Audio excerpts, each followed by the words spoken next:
आपके सामने NaCl का 3 अलग अलग सॉल्यूशन है और उसमें उनका अलग अलग कॉन्सेंट्रेशन है और ऐसा बोला गया है तीनों सॉल्यूशन में वेंटो फैक्टर को कंपेयर करने के लिए। तो ध्यान देना, ऐसा आपको लग सकता है कि NaCl स्ट्रॉन्ग इलेक्ट्रोलाइट है तो हर केस में वेंटो फैक्टर सेम होगा, जो कि आप 2 बोल सकते हो।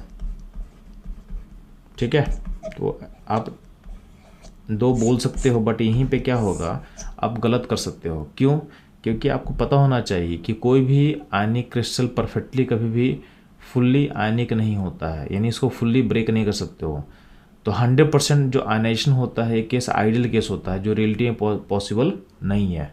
तो जो आयनाइजेशन प्रोसेस होता है किसी भी सॉल्ट का, आपको पता होना चाहिए, चाहे वो स्ट्रांग हो चाहे वीक इलेक्ट्रोलाइट हो, आयनाइजेशन प्रोसेस कहीं ना कहीं कॉन्सेंट्रेशन के इन्वर्सली प्रोपोर्शन होता है और डाइल्यूशन के प्रोपोर्शन होता है। तो जितना सॉल्यूशन डाइल्यूट होगा उसमें उतना ही ज़्यादा आयनाइजेशन होगा, यानी आयन का फॉर्मेशन उतना ही आसान होगा, उतना ही उसका अल्फ़ा क्या होगा, अल्फ़ा मतलब डिग्री ऑफ डिसोसिएशन इंक्रीज करता है।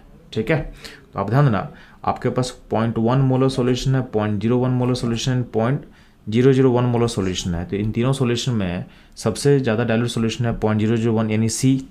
तो जिसमें सॉल्यूशन ज़्यादा डाइल्यूट होगा उसमें जो आपका आयन का फॉर्मेशन ईजी होगा, तो उसमें पार्टिकल इजीली ब्रेक करेंगे और वहाँ का वेंटो फैक्टर क्या होगा, हाई होगा।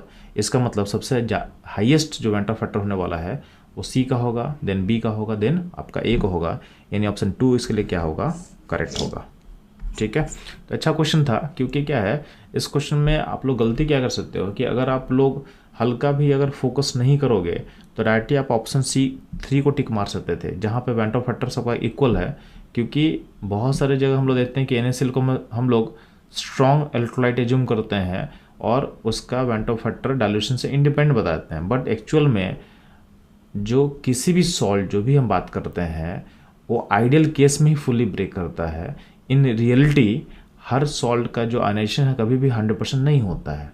तो जैसे हम डाइल्यूशन बढ़ाएंगे आपके सॉल्ट का जो आयनाइजेशन है क्या होता है, इंक्रीज करता है। तो ये इस कॉन्सेप्ट से क्वेश्चन आपका बन जाएगा। तो बच्चों लोग ये था इस क्वेश्चन का एनालिसिस। मूव करते हैं हम लोग